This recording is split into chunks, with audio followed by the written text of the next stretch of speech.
माननीय नरेंद्र डाक साहब और वो हमारे एक उनके आगे बंसिया जी, ये दो लोगों ने क्या ज़मीन खरीदी है जाज खान से।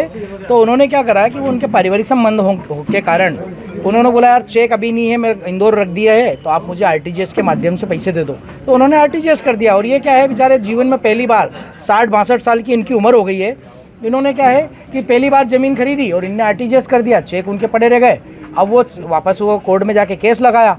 अब केस लगाया तो इनने क्या है वो वापस पूरे पेपर सबमिट करके माननीय एसपी साहब को और थाने पे दिए कि साहब मैंने पैसे दे दिए हैं। तो 420 का मुकदमा होना था, पर क्या हुआ कि यहाँ पर दो ये इनके कर्मचारी आरक्षक वगैरह जो है उन्होंने 3 लाख रुपए इनसे नगद लिए। अब वो मामला मेरे सामने आया, मैं अभी चुनाव में लगा था, आज वो मेरे पास आए कि यार साहब ना तो उसको उठा के ला रहे हैं और पैसे भी ले लिए। तो मैं पूरी टीम के साथ, हमारे पूरे भारतीय जनता पार्टी के सभी नेताओं के साथ, माननीय भैरू सिंह जी, माननीय बाबूलाल यादव जी, माननीय नीलेश पटेल जी, माननीय जितेंद्र जी, माननीय सुंदर भैया, माननीय हमारे जिले के महामंत्री कैलाश जी और हम सब लोग पूरी टीम, यहाँ के पार्षदगण और सभी हमारे मित्र सभी लोग आए कि भैया न्याय चाहिए और वो लोगों पे तत्काल कार्रवाई हो। एसपी साहब ने दोनों लोगों को सस्पेंड भी किया है और पैसे भी देने का अभी वादा किया, पैसे दिलवाएंगे। और मैं माननीय मुख्यमंत्री जी से भी इस विषय में बात करने वाला हूँ सुबह, और दूध का दूध और पानी का पानी होगा और इस सागर को भ्रष्टाचार मुक्त कराने का मैंने जो संकल्प लिया वो पूरा होगा। क्या है इस तरह के उदाहरण सामने कार्रवाई जो भी होना है, अभी तक मैं चुनाव में लगा था, अभी मुझे भी बहुत कम समय हुआ है सुचारू रूप से। अब मैं क्या है कि क्षेत्र में पूरे 304 बूथ पर मेरे कार्यकर्ता है, कहीं पे भी कोई घटना होती है मैं तुरंत पहुंच जाता हूं, तुरंत उस समस्या का समाधान होता है। और अब यूँ बोलने में कुछ भी बोल दे, लेकिन कल से मैं सक्रिय हूं क्योंकि चुनाव निपट चुका है और चुनाव के बाद कौन क्या कर रहा है, दूध का दूध और पानी का पानी हो जाएगा। और आने वाले समय में यहाँ पर वही सर्विस करेगा जो निस्वार्थ भाव से काम करेगा, रिश्वतखोर की आवश्यकता नहीं है। प्रकरणों में आपने रिश्वत के आरोप लगाए सर? अरे वो नहीं लगाया अभी, अब मुझे जो आज पता है ये इसमें लगाया मैंने आरोप, और इसकी कार्रवाई भी तुरंत हुई है। हमने ज़मीन खरीदी एजाज से, ज़मीन की उसको पूरे पैसे दिए थे, उसने हमको जो है हम उसके खिलाफ रिपोर्ट कराने गए थे कायमी के लिए, तो इस प्रकार बोला कि इसके 3 लाख रुपए उनकी पुलिस में सिस्टम होगा, हमने दे दिए। तो इसके किसने मांगे थे पैसे, कौन कर्मचारी था, पहचाना आपने उसको? विधायक जी के साथ आप आए थे, क्या रही पूरी प्रक्रिया? राधेश्याम जी कारपेंटर और नरेंद्र सिंह भाटी दोनों थे। तो कब मांगे गए थे पैसे आपने, क्यों आपसे पैसे मांगे गए, क्या कहा गया था, मतलब क्यों आपने पैसे दिए? इसके खिलाफ कायमी कराना चाहते थे हम, क्योंकि इसने हमारी झूठी शिकायत कर दी थी। हमने पैसा पूरा दिया, फिर भी ये हमारे पे झूठा मुकदमा करवाना चाहता था, तो इस पर कायमी कराने के लिए हमने कहा कायमी करो। इसने झूठा हम पे शिकायत की है, तो उन्होंने कहा पैसा लगेगा। तो कितना लगेगा हम समझे सिस्टम होगा, तो हमने 3 लाख रुपए बोला। किसको दिया आपने? नरेंद्र सिंह भाटी और राधेश्याम कारपेंटर थे, ये विवेचक थे, ये विवेचना अधिकारी इनको बनाया। कब दिए पैसे आपने? और ये हमने इसी दौरान दिए, जांच के दौरान ही। कब, मतलब थोड़ा समय? मतलब समय करीब 20 दिन पहले। आज इतने दिन बाद ये इतना सब आया? इतने दिन बाद क्या, हमने कायमी नहीं हो रही थी, 25 को जाएगी, 30 को, ये कल कायमी हुई।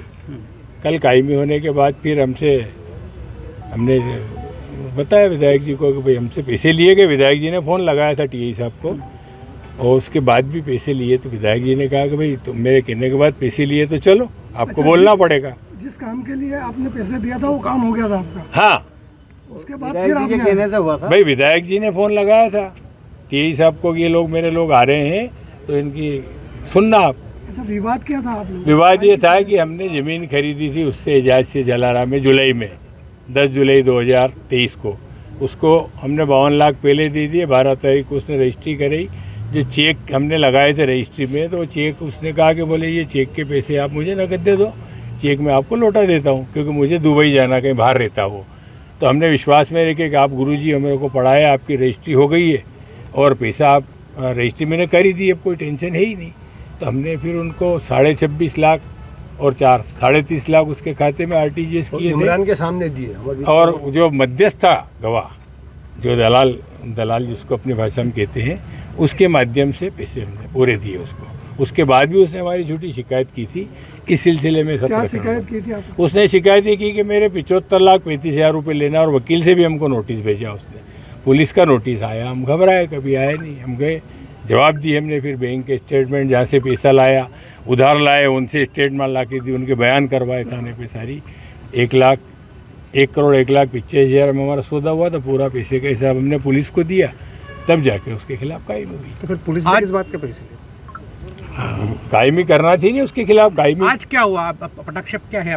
पटाक्षेप कुछ नहीं, विधायक जी ने बुलाया था कि आपका काम हो गया धन्यवाद देने। हम गए तो उन्होंने कहा पैसा तो नहीं लगा। पैसा लगा, कितना लगा? इतना लगा कि मैंने कहा उसके बाद भी लगा कि हाँ, तो कि चलो बोल दो कि हम आ गए। तो क्या पुलिस सब ने अब क्या हुआ? पैसे वापस हुए क्या आपके? अब वो उनने बोला है एसपी साहब से, विधायक जी ने, क्या बात? पैसे वापस करेंगे। ये आश्वासन कहाँ से मिला आपको? ये जिनने लिए वही देंगे, एसपी साहब ने कहा 2-3 घंटे में पैसे। अच्छा, उन्होंने ये एक्सेप्ट किया कि उन्होंने पैसे लिए हैं? जब भी वो तो कह रहे नहीं लिए, पर देना है तो दूंगा, मेरे पे आरोप है तो मतलब लिए होंगे जी भी दे रहे। कल कोतवाली में 420 का अपराध पंजीकृत हुआ था। उस 420 के अपराध के जो प्रार्थी है उनके द्वारा विधायक जी के साथ में आकर ये बताया गया कि उस प्रकरण में प्रधान आरक्षक राधेश्याम कारपेंटर और प्रधान आरक्षक नरेंद्र सिंह भाटी के द्वारा 3 लाख रुपये लिए गए। उन्होंने इस संबंध में एक आवेदन पत्र भी दिया है। उसी आवेदन पत्र के आधार पर मैंने उन दोनों कर्मचारियों को तत्काल प्रभाव से सस्पेंड कर दिया है और इसमें प्राथमिक जांच मैंने सीएसपी को दे दी। सर, बताया जा रहा है कि पैसे वापस करने के लिए अड़े रहे विधायक जी और आपने आश्वासन दिया कि पेमेंट वापस मिलेगा। मैंने उनको कहा कि जो भी इसमें वैधानिक कार्रवाई है वो हम लोग कर रहे हैं, और जो इसमें जिस पे आरोप है राधेश्याम कारपेंटर, उस वो भी सामने था, उसको भी सभी के सामने उससे भी पूछताछ हुई है। तो अब इसमें विसम्मत कार्रवाई जो है सीएसपी को दे दी गई है, और जो भी इसमें तथ्य आएंगे वैसे हम लोग कार्रवाई। 3 लाख रुपए की रिश्वत लेने का सामने की बात आई है, हाँ, तो क्या ये- स्वीकार्यता हुई है? नहीं, उसने जो एक इसमें व्यक्ति था राधेश्याम कारपेंटर और नरेंद्र सिंह भाटी कहीं बाहर पिछड़ गया हुआ है, तो उसने इस संबंध में कहा कि मेरे द्वारा कोई पैसे नहीं दिए गए। सभी के समक्ष बोला है, आप लोग भी सब सामने थे, लेकिन फिर भी उससे और हम लोगों ने पूछताछ किया, विधायक जी सब लोग साथ में थे, और जो भी इसमें अब चूँकि प्राथमिक जाँच के आदेश जारी कर दिए, उसको सस्पेंड कर दिया है, उसको थाने से हटा दिया है, तो जो भी सत्य उसका अब ये कहा जा रहा है कि पैसे वापस होने की डील हो गई, पैसे वापस दिलाए जाएंगे पुलिस को। जो भी कार्रवाई इसमें होगी वो विसम्मत कार्रवाई होगी। सर, विधायक जी ने कहा कि 2 घंटे में तो पैसे वापस नहीं हुए तो हम वापस धरने बैठेंगे, तो क्या कुछ? जो भी कार्रवाई हम लोग कर रहे हैं, जो आवेदन कर दिया है उस पर प्राथमिक जांच, उसको सस्पेंड कर दिया है, और प्राथमिक जांच में जो भी तथ्य सामने आएंगे जिस पे आरोप है।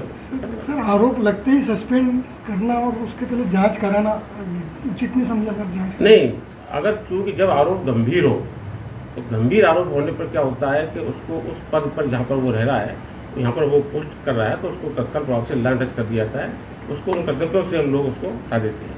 तो जो भी इसमें फैक्ट सामने आएंगे वो उसमें जांच एक निष्पक्ष रूप से सामने जांच होती है।